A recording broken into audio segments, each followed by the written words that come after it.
and welcome back to another episode of The Guys Who Stare at Stats. Cade Kennedy with you. It is Sunday afternoon, so you know what that means. It's time for an AP poll reaction, and as you can clearly see, another new number one. This time it's Oregon. Before we fully get into that, feel free as always to like the video, subscribe to the channel, leave a comment down below, all those fun things, but we got to talk about it. Oregon, the new number one, obviously, as a result of Texas getting beat up by Georgia down in Austin. You could see that clearly reflected. Georgia being number two, pretty close, within 100 points of Oregon there. Not surprised with that at all.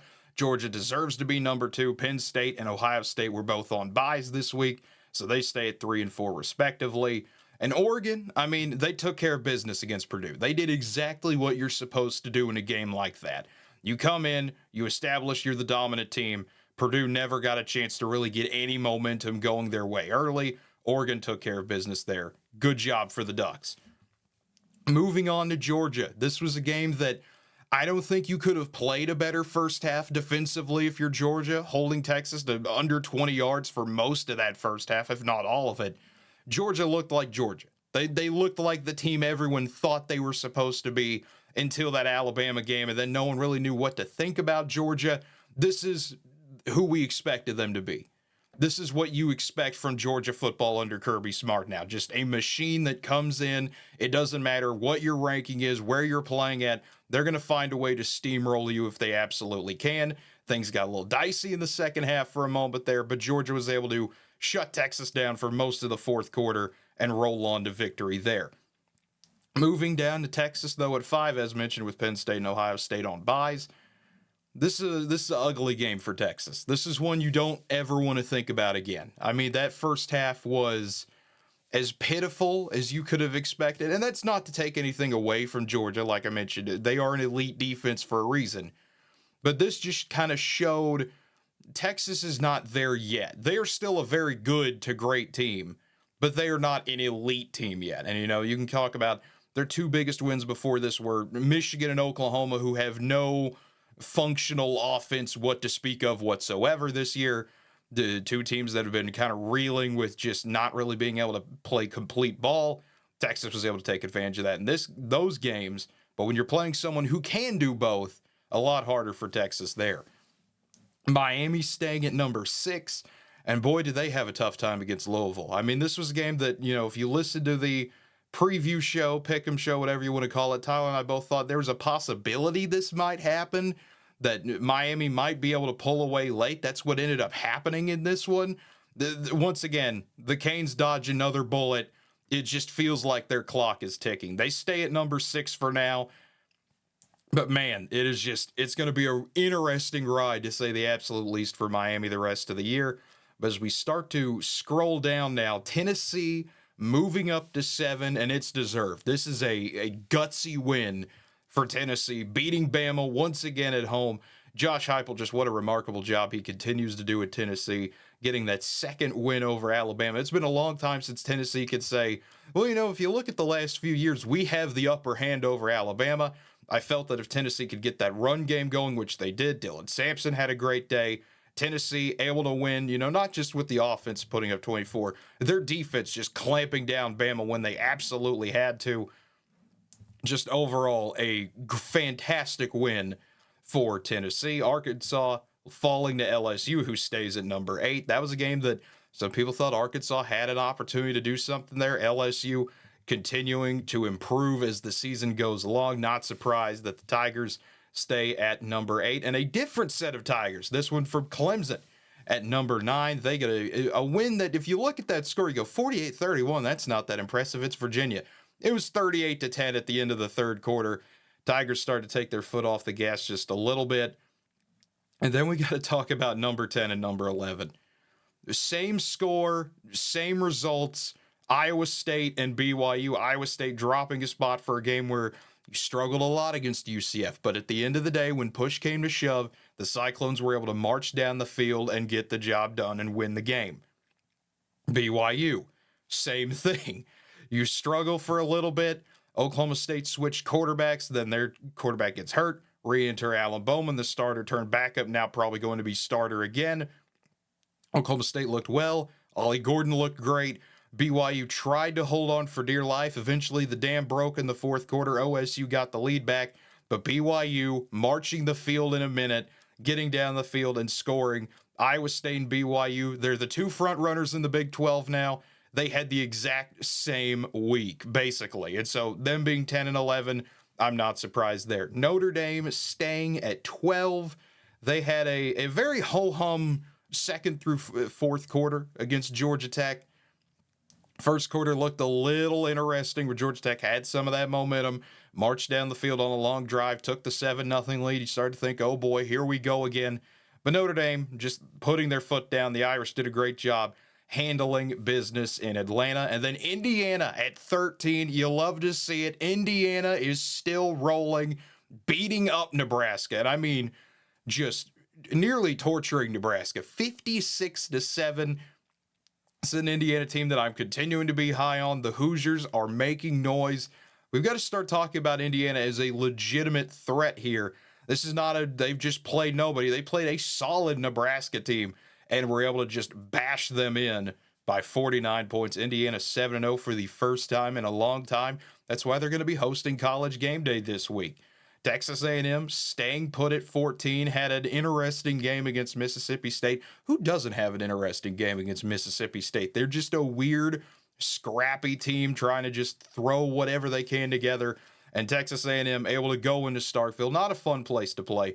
And the Aggies get the job done. They'll have a giant matchup with LSU this week. Have a preview video up later on in the week for that. And then we got to talk about Alabama. All the way down to 15. Unusual territory for the Tide, falling 8 spots. And this is an Alabama team that there's two ways you can look at this. You can look at they're lucky this wasn't worse. There were several one-on-one matchups where their secondary just could not stop Tennessee's receivers. They get bailed out by Nico overthrowing them or underthrowing them. But Bama had several chances here. I mean, Tennessee missed 2 field goals. You got breaks there. You were able to get the ball back, and despite having just conundrum after conundrum, having to go for it on 4th and 22 after an unsportsmanlike basically put you in a position where everyone agreed you should have punted, but Alabama wanted to try to find any way they could to get the moving forward. They just kept going backwards. And Alabama, it's just confusing to see where this team is now, because the defense still has a lot of work to do. They got beat up by Tennessee up front. Tennessee had over 200 yards on the ground. This is an Alabama team that just continues to, I don't want to say tailspin, because it's not like they've done anything tremendously bad. They have the win over Georgia. They proved that they can win these games. It's just they haven't been so far this year. They're 1-1 basically in those games. Then the loss to Vanderbilt, which we'll get to Vanderbilt in a little bit. I have a sneaky suspicion they might be ranked this week, considering what all played out down there.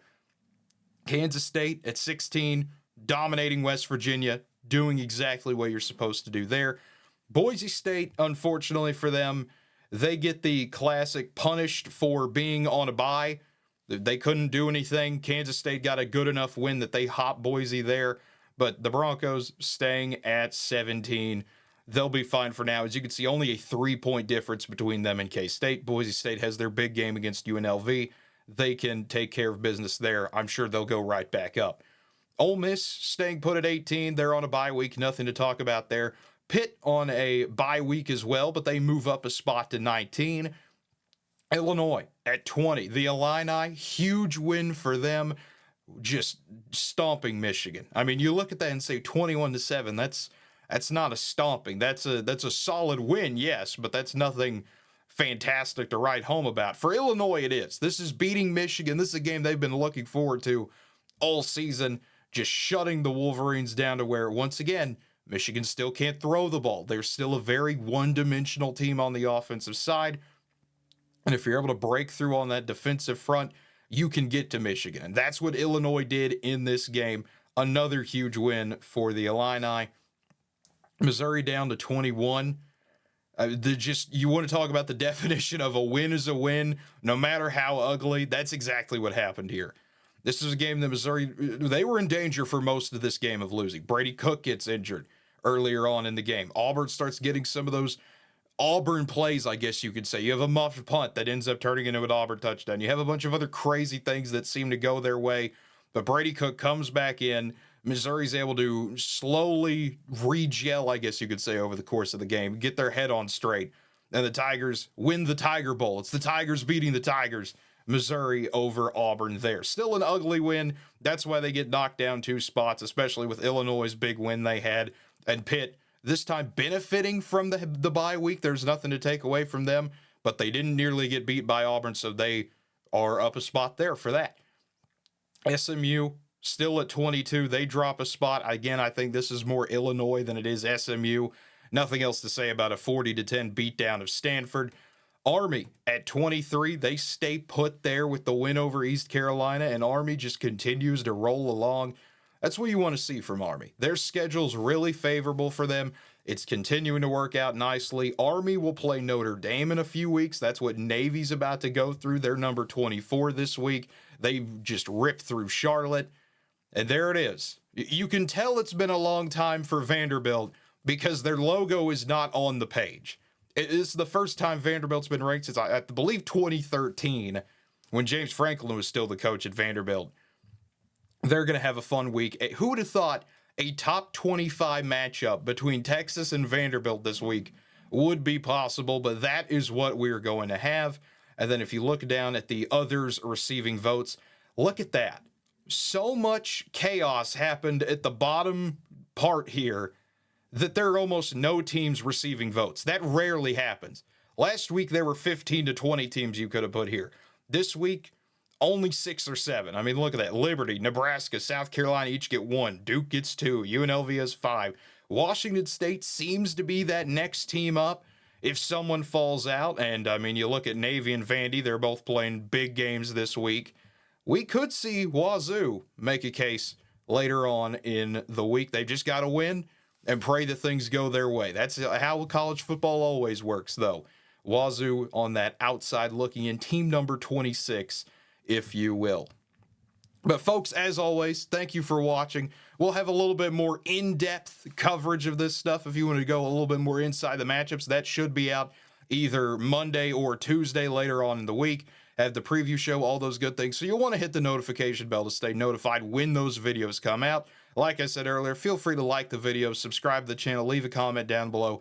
It doesn't sound like a lot, and it really isn't a lot. It only takes 10 to 15 seconds of your day, but we do sincerely appreciate it as it helps grow the channel. So folks, until next time, and let me get my mouse to work. Until next time, have a good one, everybody.